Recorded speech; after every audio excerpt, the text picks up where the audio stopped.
Namaskara. Good evening to everybody. Today we are going to have a talk on your Anantamurthy, Jnanapita Awardee, and the talk will be delivered by Dr. B. Ashwini Desai. Uh, as you all know, your Anantamurthy is one of the major writers in Kannada of 20th century. Even he wrote in the 21st century also. Uh, he belongs to the uh, Navya tradition of Kannada literature. He started to write, it seems, in the 1960s, and he had a span of almost 5 to 6 decades of writing in Kannada. Uh, he is mainly a storyteller. He wrote novels, he wrote stories, he wrote even poetry, and he has given his contribution to literary criticism. Uh, and he is also known as a thinker in Kannada. One thing I must mention here is that what we call the postmodern uh, thought that came to Kannada during the 1990s. I think it started with Anantamurthy's work, uh, his essay or a book titled Bettala Seve Yake Kudadu. This book is uh, an argument in favor of the local rituals, and he, some way or the other, in this book justifies the local cultures and the rituals of the people. And in a way, he questions the rationalism of the modernity. So that paved way for other thinkers like D.R. Nagaraj to think in these lines, and of course, that postmodern, thought did not take root in Kannada as we expected. Uh, it died away with, I think, D.R. Nagaraj's writings. Anyway, Anantamurthy, you can love him, you can hate him, but you can't ignore him. This is what we can say about Anantamurthy. And his Samskara is also one of the considered as one of the major writings in Kannada. Dr. Ashwini B. Desai will throw more light on Anantamurthy's writings. And now I welcome uh, all the viewers to this talk. I also thank all viewers for supporting us so far in this series. And now I request uh, Mr. M.S. Chaitra to introduce Ashwini B. Desai and uh, take us forward. Thank you. Thank you, Dr. Girish Bhatt. Welcome all the audience and the honorable speaker. It's indeed a privilege for me to sort of give an introduction for the scholar on whom the talk is going to be and the person who's speaking. Now, as all of us know, that Anantmurthy is a very important character, and the significance of Anantmurthy, though he is known as novelist and the significance of Professor Anant Murthy spans because he was one of the writer who was deeply rooted in the local language. He wrote extensively in Kannada, though he was a professor in English. But he was commented, his texts were discussed by the psychologists like Sudhir Kakar, Erik Erikson, and then you have V.S. Naipaul, and then Sheldon Pollack, and Pollack translating one of his essays. So there is some kind of an extraordinary global presence to a character like Sir U.R. And his politics in his life and the kind of aura that he created and the kind of stance that he took was the matter of very significant conversation, not just limited to. somehow I don't know. So it is not just the it is a very significant thing in the literary discourse, the cultural discourse.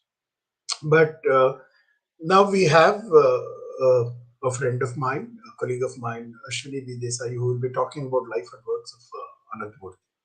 Now, interestingly, Ashwini B. Desai did her master's in the same university where Professor Anant Murthy used to teach.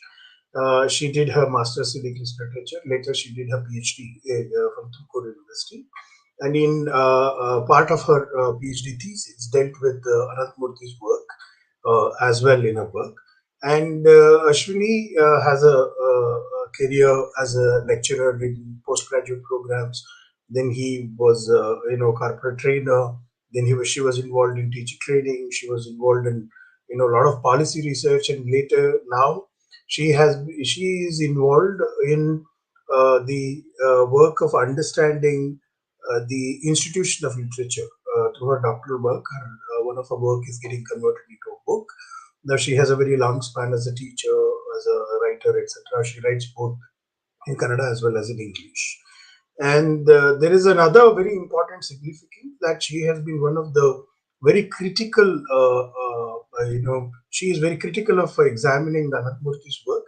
In the meantime, she is also equally had a very, a very good relationship with Professor Anant Murthy. She did work with Professor Anant Murthy for about 1.5 years. And Anant Murthy, I had seen Professor Anant Murthy having a very, very affectionate kind of a relationship, regular conversations with her, and she has a good friendship with them. So therefore, there is some kind of a personal connect through which she knew Professor Anant Murthy till the end of his life.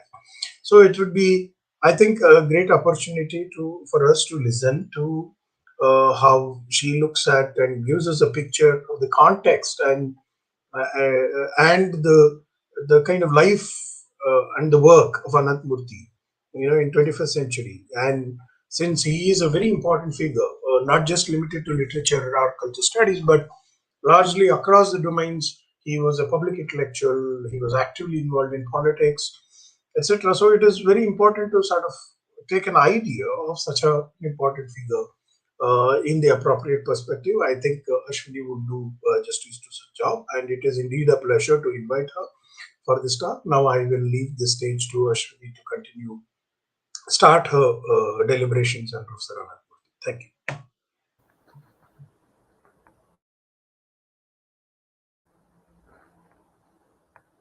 You can start, Ashwini. Yeah. I hope you can hear me now. Yes, go ahead. Okay. Okay. So I first thank Dr. Rajakala Girish Bhatt for inviting me to give this talk, and I also thank Chaitra MS for introducing me. Yes, indeed, it's also a personal connection with your Anantamurthy. For a very brief period, I worked with him for a small project, a central government project with him. It was very nice, and he was very affectionate. He treated me like his daughter, so which I cannot forget. But nevertheless, I have uh, um, in term this is my personal relationship with him. In terms of intellectual relationship with him, I have lots of things to say about Anantamurthy. So let me first sketch uh, what Anantamurthy has actually done, his works, etc. So let me start from his important works. His full name is Udupi Rajagopalacharya Anantamurthy. He's from Tirthahalli, in Karnataka.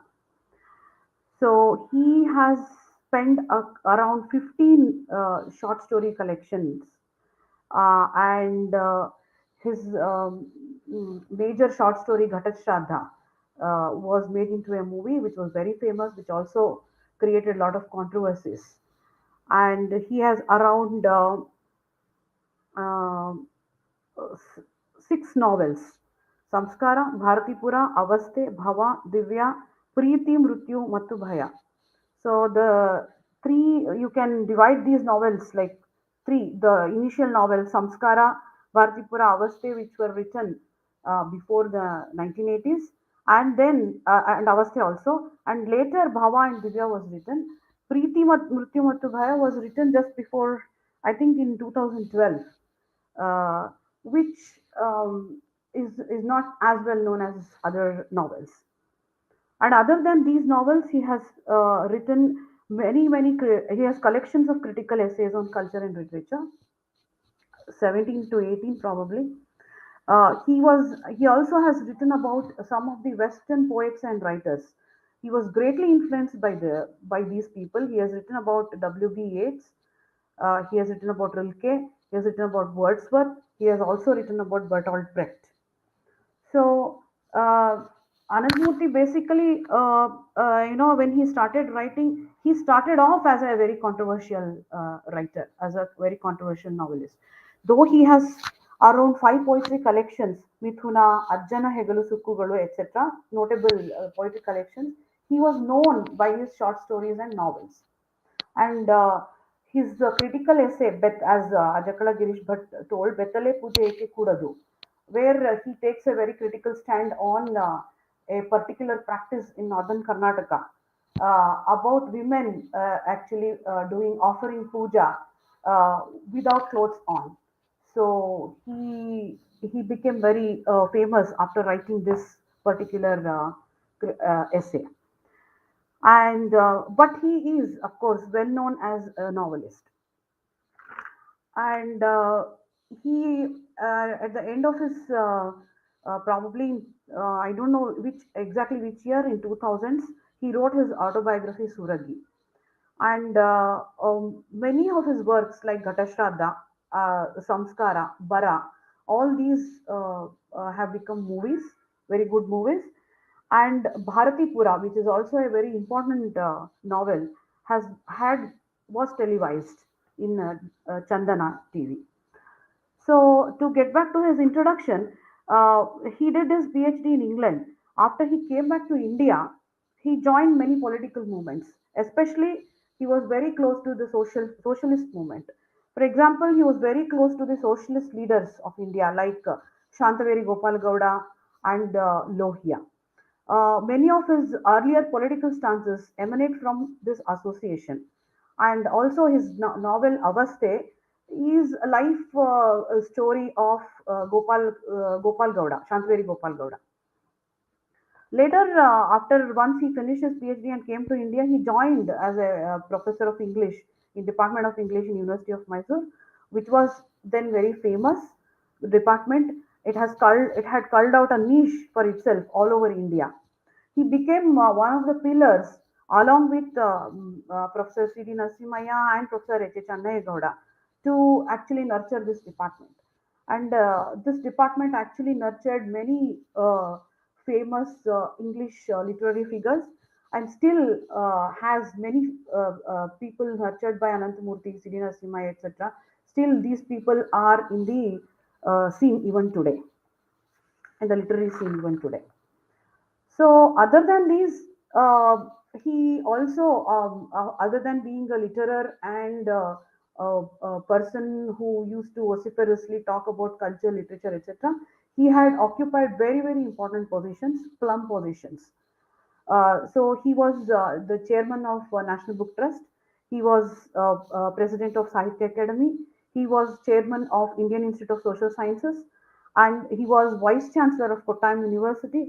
And of course, as everybody know, he was one of the Dhyanapeeth awardees, which is one of the highest, just considered as one of the highest award in literature. So looking at his works, and also as a person in the public field, he has been associated with and also criticized that he has been closely moving with different kind of political ideologies. Like for example, he went for a political yatra to Dhaka with Vajpayee when NDA was there in power, and he was also very close to many of the Congress leaders, and also people who are socialists in the Congress, like I told you, Shantaveri Gopal Gowda, J.H. Patel, and people like our previous CM, Siddaramaya. So, in his works, all this background, probably we will see some of these things which has been reflected in his works. So Yuva Ananthamurthy actually called himself a critical insider. So he was greatly influenced by Gopal Krishna Adiga and Shivram Karant. Gopal Krishna Adiga is a very well-known poet, not just in Karnataka, all over India, and also Shivram Karant, a wonderful novelist from Karnataka.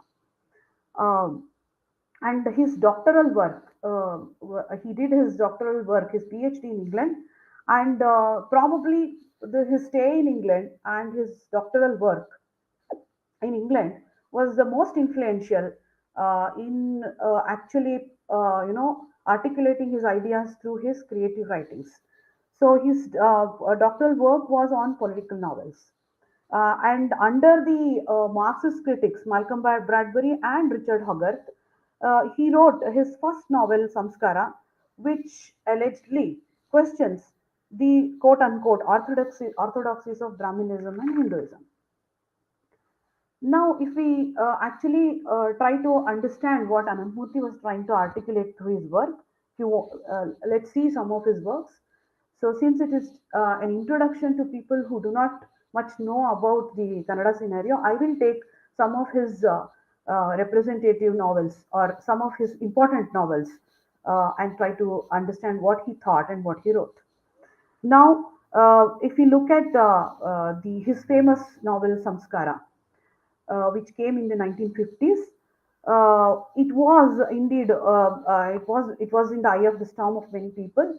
So it was actually a very critically acclaimed novel, as well as it was really very people were normal people were very critical about what he wrote about the Agrahara and the Brahmin's life in the Agrahara, which is portrayed in Samskara. So it was famous and infamous at the same time. And it was famous because it was introduced in many of the European and American universities in the Department of Anthropology as it was representative of Indian uh, caste system. It was a microcosm of a village in India, and it showed how Indian villages or how Indian society functioned. This was the description given about this particular book, Samskara. As it was critically acclaimed by many people, like V.S. Naipaul and many other important critics around the world, it was also heavily criticized by some of the major intellectuals in Kannada who are important not only in Kannada scenario but also in the larger Indian scenario. For example, G.S. Amoor says that when he reacts to V.S. Naipaul's comment after V.S. Naipaul reads and critically, talks about the novel Samskara, he says this particular novel actually is a representation of the barbaric civilization, barbaric Indian civilization. And G.S. Amoor, actually um, reacts to this comment, and he says very serious, taking this comment very seriously, and he says that actually a novel Samskara, he has many other criticisms about Samskara as a novel, its style, its way of writing, interesting way of writing, all these things. But his most important comment is that it supplied, the novel Samskara supplied material for the Oriental conception of Indian society. So, as all of us know, that we were under colonialism, and there is a particular picture of India. There is an image of India which has been written from 3 to 4 centuries from the colonizers. Amoor says it actually supplied material to that kind of a picturization of India, which is nowhere connected to actual Indian reality. So Girish Karnad, who interestingly Girish Karnad, another Jnanpith awardee in Kannada, who has also written many plays and many other things. He recently, in one of the literary festivals, talked about Samskara. He said that yes, Samskara is very famous, and yes, it is very controversial, and also it has been, has been critically acclaimed all over the world, but it is, of course, on false premises. It is not the representation of Indian society. It is neither the representation of Hinduism nor it is representation of the Brahmin culture which he has represented in Samskara. And interestingly, Girish Karnad was also an actor, a playwright and also an actor. Interestingly, he played the major character Pranesh Acharya, which is a major character, actually the protagonist of the novel Samskara. And another major critic, S.G. Vasudev, also is hugely critical, taking Samskara in the background, and he says Anantmurti actually makes very important political moves. And he says he brings his personal incidents which have happened in his life and turning it into a political move. And unlike people like Masi Venkatesh Iyengar, people like Dara Bendre, and people like Puti Narasimhachar, he says, S.G. Vasudev says, quote unquote, these people were deeply religious, and they were actually involved in a lot of ritual practices at home. But what they were bringing forth into the public scenario was very different from what Anantmurti did. So he had this criticism that his personal incident as a Brahmin, he was a Madhva Brahmin, Anantmurti was a Madhva Brahmin, his personal experiences took slightly a political turn, and they were made into different kinds of issues, probably not relating to what actually these issues were related to. This was what S.G. Vasudev says. So to get into the famous novel Samskara, it begins. The novel Samskara begins, as many of the people know. It has been translated into English also, and it begins with the death of a Brahmin, a Brahmin rebel, in fact, who Naranappa, whose corpse is laying, and nobody is there to perform the death rites of that particular corpse. It begins there, and there is a huge discussion in the Brahmin Agrahara and in the Durvaspura as to whom he has to the last rites or the samskara of this person who was a rebel, who was a drunkard, who slept with prostitutes, and all other negative things about Naranappa. And at this point, the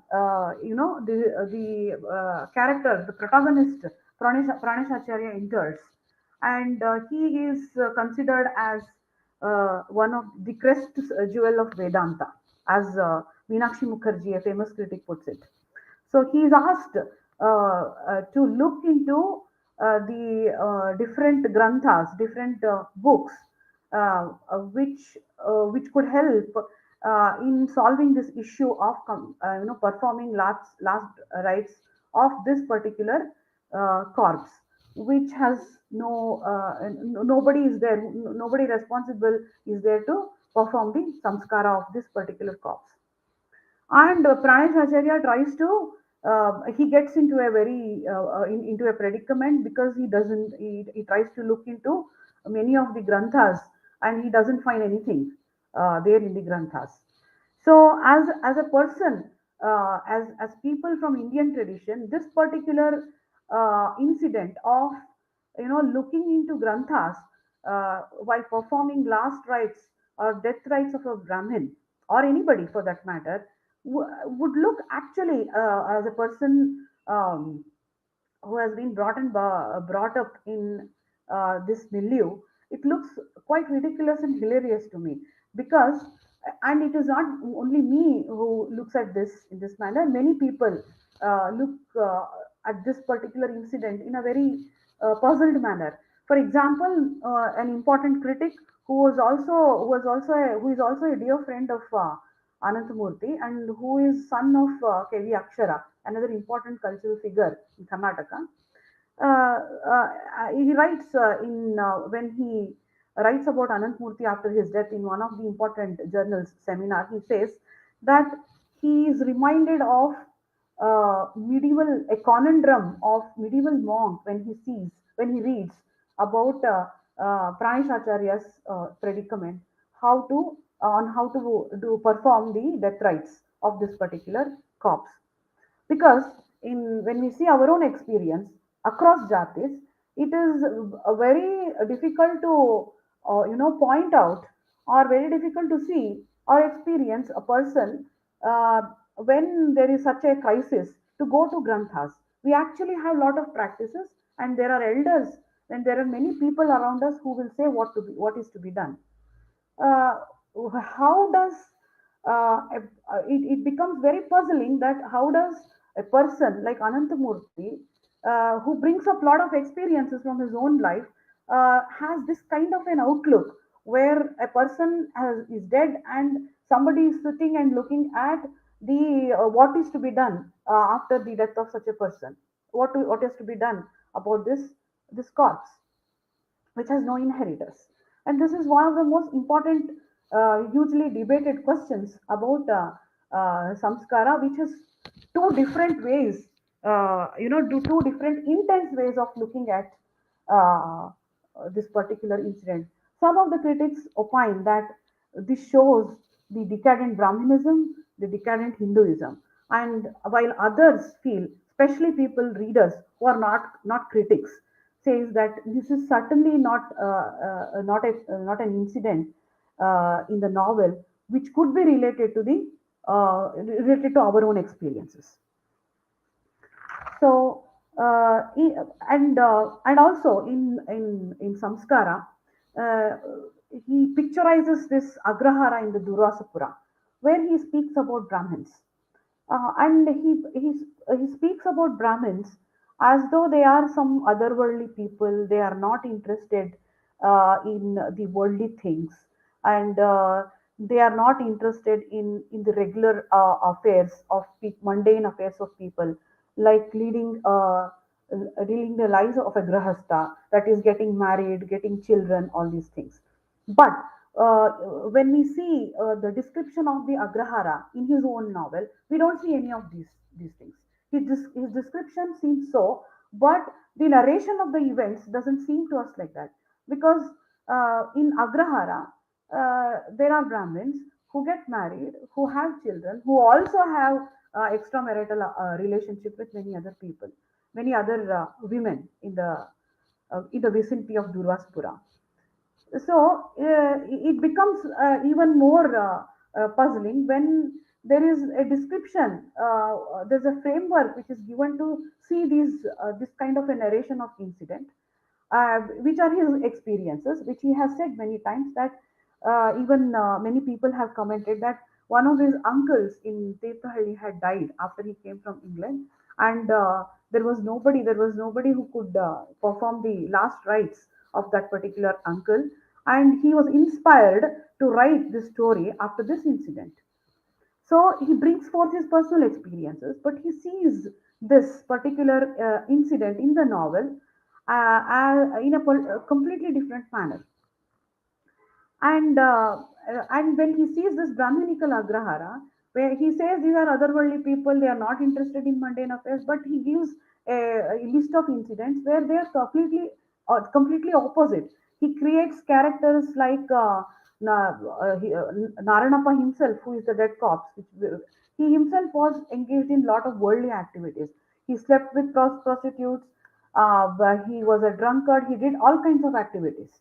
And when we see a person like Durga Bhatta in Agrahara, he is mesmerized with the beauty of Chandri, who is also a central character in the novel Samskara, and he comes out with rhapsodies about her beauty, taking verses from Kama Sutra, from Shringara Shataka, and all many other treatises about uh, Kama. So when we see this kind of an opposing force inside the novel itself, we are puzzled. What is he doing in the novel? What is he actually trying to articulate in the novel? And he's also criticized, and even I had asked this question to him, that the way he portrays Brahmin women. So there is this Bhagirathi, who is wife of Pranesh Acharya, who is crippled, and there are other Brahmin women who are also described. And like me, even one of the most important critics, G.H. Nayak, who is no more, had asked the same question: why in Anantamurti's many novels, many Brahmin women, and on a lighter note, he had said that most of the Brahmin women are flat-chested, and most of the women who are not Brahmins, who belong to other castes, are full-breasted people. Why this kind of a thing is again and again articulated? So this question remains, and when I had asked this question to Ananthamurthy, probably J.H. Naik already had written this commentary, and Ananthamurthy did not say anything to me, did not answer, and he also did not answer to this criticism of J.H. Naik anywhere in the public discourse.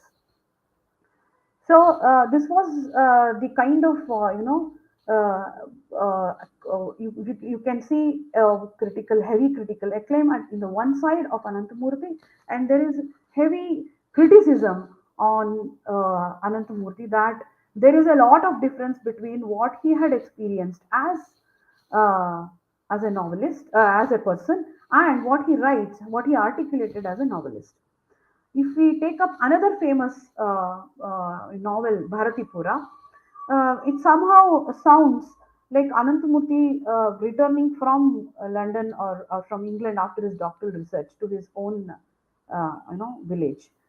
Probably there are autobiographical elements also in the portrayal of Jagannatha, the important character in Bharatipura. So when he comes, this Jagannatha, the important character in Bharatipura, comes back to his village. He wants to reform his village. He quote unquote reform his village. He suddenly sees the people around him are steeply immersed in doing a lot of superstitious activities, and he finds that the people who are so-called oppressed in the society, the Dalits or the Holayas, as it is called in the novel, as they are called in the novel, they are oppressed class, and they don't have rights. They don't have proper living. They are treated as inferior beings in the society. So he wants to reform. So when he wants to reform, what he has to do, the first thing he has to do is he has to come out of this. He's a Brahmin, and he wants to come out of this Brahmin legacy. The first thing he wants to do is that, because according to the Western conception of India, there exists a hierarchical system where Brahmins are the top, and the oppressed class Shudras are at the bottom rung of the society. And to liberate these people, he has to reject Brahmanism first. What to do when he has what is that he has to do to reject Brahmanism? So as a first step, he wants the Dalits, the oppressed class of that village, to come and touch the sacred stone Saligrama, which is kept in most of the which is very sacred, which is done puja, which all Brahmins offer puja to Saligrama, and it has to be touched by the quote unquote untouchables of that village.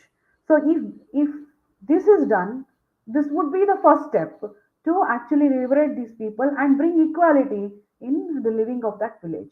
And the second step is to uproot the most important the idol of Manjunatha, of an important temple there in the village. And if that is done, then there will be reform in the society. This is what he thinks in the novel. So, but the most interesting thing here is Ananthamurthy himself brings up a question, that how does it matter to these Holayas or these Dalits if they touch Saligrama? Will that become rejection of Brahmanism? This question comes to him. How these both incidents can be related? But Ananthamurthy does not go into this question, and he skips that question and gets into the story of rejection of Brahmanism by reforming the village. Uh, and also interestingly, these three novels, the first three novels which I told you, Samskara, uh, Bharatipura, and Avaste, which were before 1980s, they were set against this rebellion, against Brahmanism, against the caste system which prevailed in the alleged caste system which prevailed in Indian society.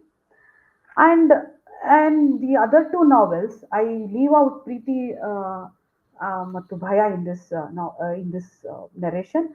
The other two novels, important novels, Bhava and Divya, was sort of, it seemed, as critics say, seemed to be a reconciliation with tradition. The first three novels were rebellion against the tradition, and the other two novels seem to be a sort of reconciliation with the tradition.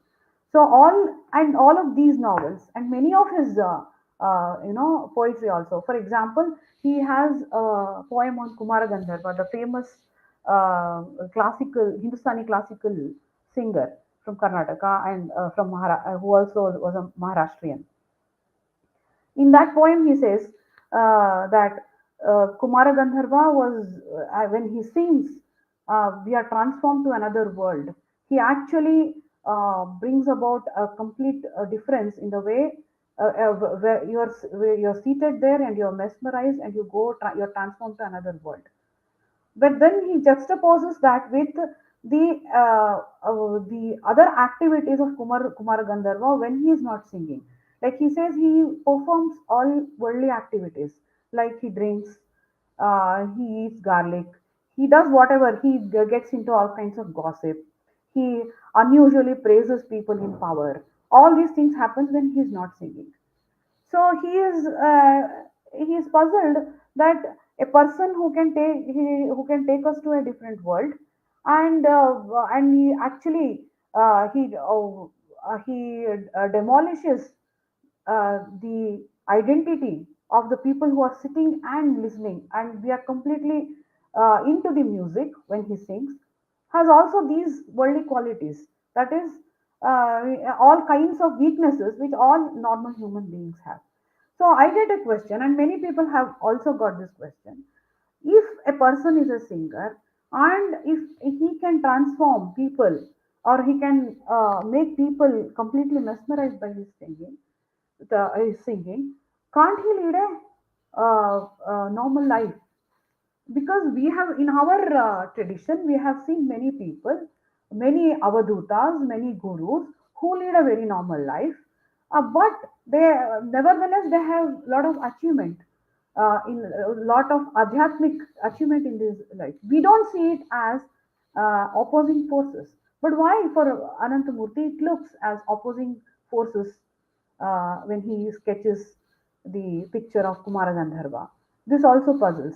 So you can see the line of his thinking from the characterization of Praneshacharya to Jagannatha's characterization in Bharatipura, and also in his poetry, Kumar Gandharva's characterization of Anantamurti, characterization of Kumar Gandharva in the poetry. So what was this? This guy. What was this? What was he trying to articulate actually from this thread of thinking? Let's see that. So many of the critics believe that this earlier novels were allegedly he was portraying after the colonialism. There was a kind of a transitional period, and his novels showed a struggle between tradition and modernity. So at one side there is tradition, at the other side there is modernity, and it never becomes clear what is this struggle between tradition and modernity. Even after many of the critics, many of the people outside Karnataka, and many people, many scholars, many critics, many creative personalities outside Karnataka and from all parts of India talk about this struggle between tradition and modernity. So, how do we look at Anantamurti? Taking out this concept of the struggle between tradition and modernity. Probably one can see when we see this line of argument, we can see that there was after independence, also before independence, little time earlier to independence, we can see that there were many people all over India trying to find out what it means to be an Indian. How do we identify ourselves here? Because the two colonialisms, had affected the life and thinking of Indians very much. which we all agree. And the especially when we talk about the European colonialism, even after British left us, we all know that we all talk about a particular kind of thinking which has been ingrained in the in the thinking of Indians, which is there. Sometimes it gets articulated as problem of language, problem of lifestyle, etc. But I think it is deeper. It has a deeper impact on the life of Indians as such. And many people, many scholars try to ask question what it means, what are we, how do we think as Indians, how different we are from the West when we think. For example, A.K. Ramanujan, another doyen of Indian literary scene, has written an essay, Is There an Indian Way of Thinking? So all these things and many other people have also thought about this. So probably Anandamurti was also trying to do something, ask question in this manner. So he brings, so what he does is he brings his experience to the table, he brings forth his experience to the table, and he tries to articulate his experiences. But where he fails, or people like him fail, is that these experiences are looked at from completely a different framework, which which where the experience which is articulated gets distorted, just as Naranappa's death, just as the reform movement taken up by Jagannatha, just as the picturization of Kumar Gandharva. All these have been Ananthamurti's experiences, but the way it has been shown in a particular framework is something different. We all know that from 300, 400 years, the West has written, the Europeans have written a lot of things about India, and that is the only culture which has described another culture, which we know. So these particular descriptions, which have been given out by the West from past so many centuries, have been so much deep, have deep impact over our thinking that they intervene while we try to articulate our experiences. So this has, been most important when we see people like Ananthamurti taking up very brilliant questions, but unable to actually tell what their experience, they articulate their experiences. So this set of descriptions, which have been offered by the colonizers about India, they actually intervene in the articulation of Ananthamurti's experiences. Uh, and as I told you, this is not the story limited to your Ananthamurti. This has been a question from past 1 century to many intellectuals. So, your Ananthamurti actually becomes a kind of a model uh, to follow and not to follow at the same time. Uh, his questions probably are fair enough to be asked about Indian society, but the answers and the solutions and the articulations he makes comes from a different set of ideas. So it is better to articulate that his struggle was between his set of experiences as an Indian and the ideas he got from his Western education, a set of ideas he got from Western education. It is not the story of, as I said, it is not just the story of Anandamurti. Probably it is the story of all of us as Indians, because it has become a prominent question that how do we understand ourselves as Indians, and this constant struggle has always been there, and this particular struggle probably finds a very nice place in the way Ananthamurti has written his novels. This struggle is also ours because the dominant discourse, the dominant academic discourse, and also common sense knowledge has been the descriptions which have been given out by the Europeans even today. Most of us are struggling to come out of this. So, uh, uh, so Anantmurti actually, as I said, was a model of this. So why I say this, because uh, when he died, uh, there was a huge controversy um, of course, in the death of Anantamurthy, we lost a very important intellectual of the 20th century. There was a huge controversy around his death because allegedly it was reported that Anantamurthy wanted his death rites to be performed in Madhva tradition. Madhva tradition is he was a Madhva.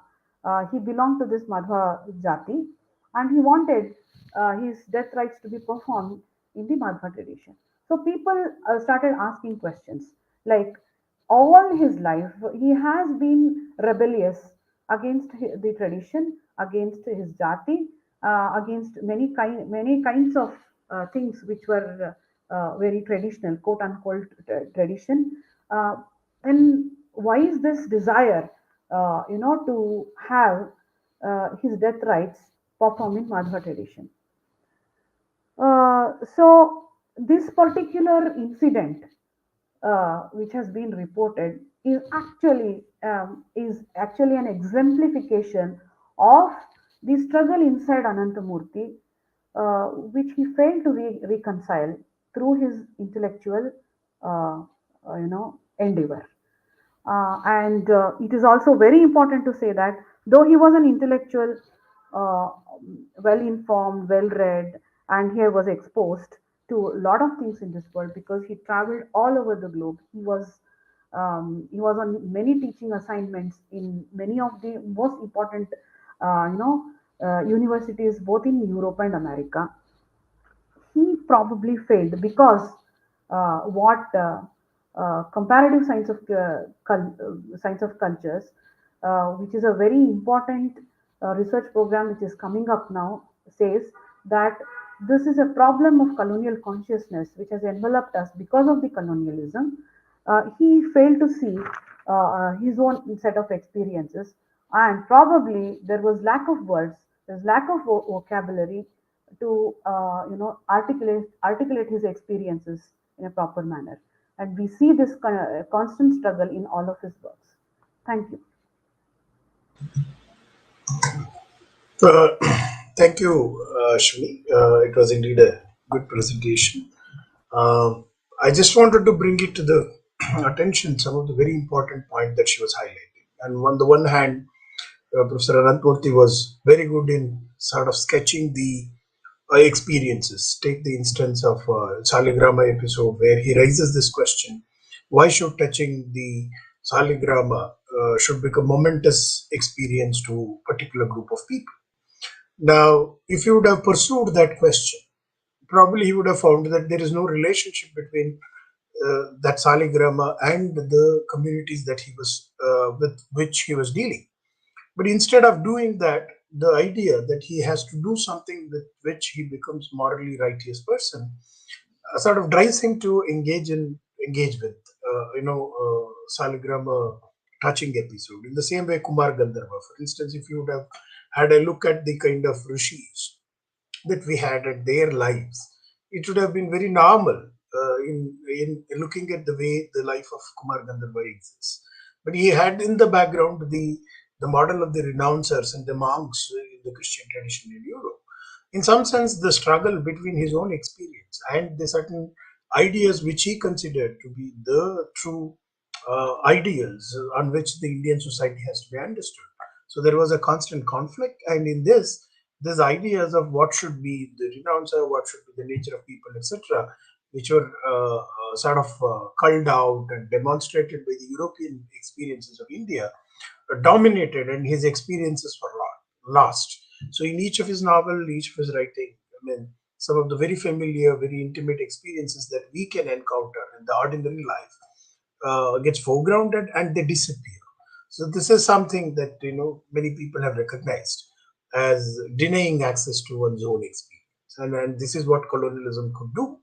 And probably, I think Ashwini's talk could summarize and show the how that there was a deeper attempt to figure out what is happening in and around our society and try to think about it, and then suddenly the colonial structures come in and they take over, and the experiences that we had to think about our life in the world disappears. lives, and probably Ananthamurthy's life could be an example of that. Is what, and this is not just Ananthamurthy's problem. This is a problem of all the colonized.